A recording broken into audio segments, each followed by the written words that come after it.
আমি রবীন্দ্রনাথ ঠাকুর। আমারই চেতনার রঙে পান্না হলো সবুজ, চুনি উঠল রাঙা হয়ে। আমি চোখ মেললুম আকাশে, জ্বলে উঠল আলো পূবে পশ্চিমে। গোলাপের দিকে চেয়ে বললুম, সুন্দর সুন্দর হলো সে। তুমি বলবে, এ যে তত্ত্ব কথা, এ কবির বাণী নয়। আমি বলবো, এ সত্য, তাই এ কাব্য। এ আমার অহংকার, অহংকার সমস্ত মানুষের হয়ে। মানুষের অহংকার পটেই বিশ্বকর্মার বিশ্বশিল্প। তত্ত্বজ্ঞানী জপ করছেন নিঃশ্বাসে প্রশ্বাসে।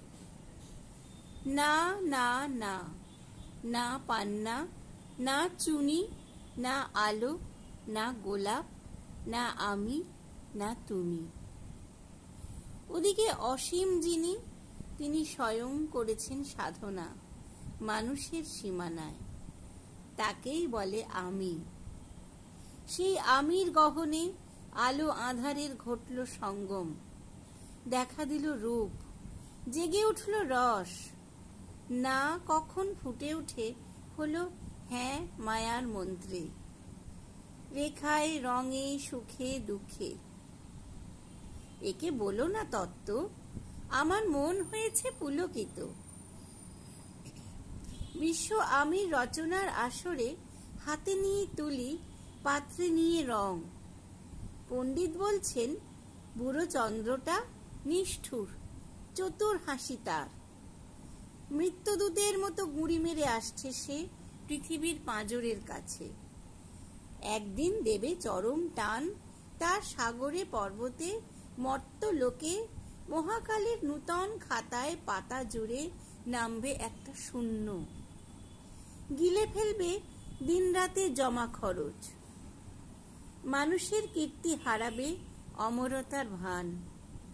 তার ইতিহাস লেপে দেবে অনন্ত রাত্রির কালি। মানুষের যাবার দিনের চোখ বিশ্ব থেকে নিকিয়ে নেবে রং। মানুষের যাবার দিনের মন ছানিয়ে নেবে রস। শক্তির কম্পন চলবে আকাশে আকাশে, জ্বলবে না কোথাও আলো।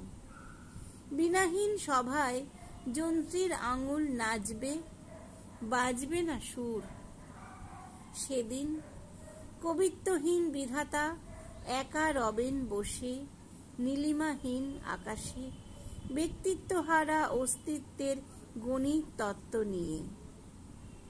তখন বিরাট বিশ্বভুবনে দূরে দূরান্তে অনন্ত অসংখ্য লোকে লোকান্তরে এই বাণী ধ্বনিত হবে না কোনোখানেই।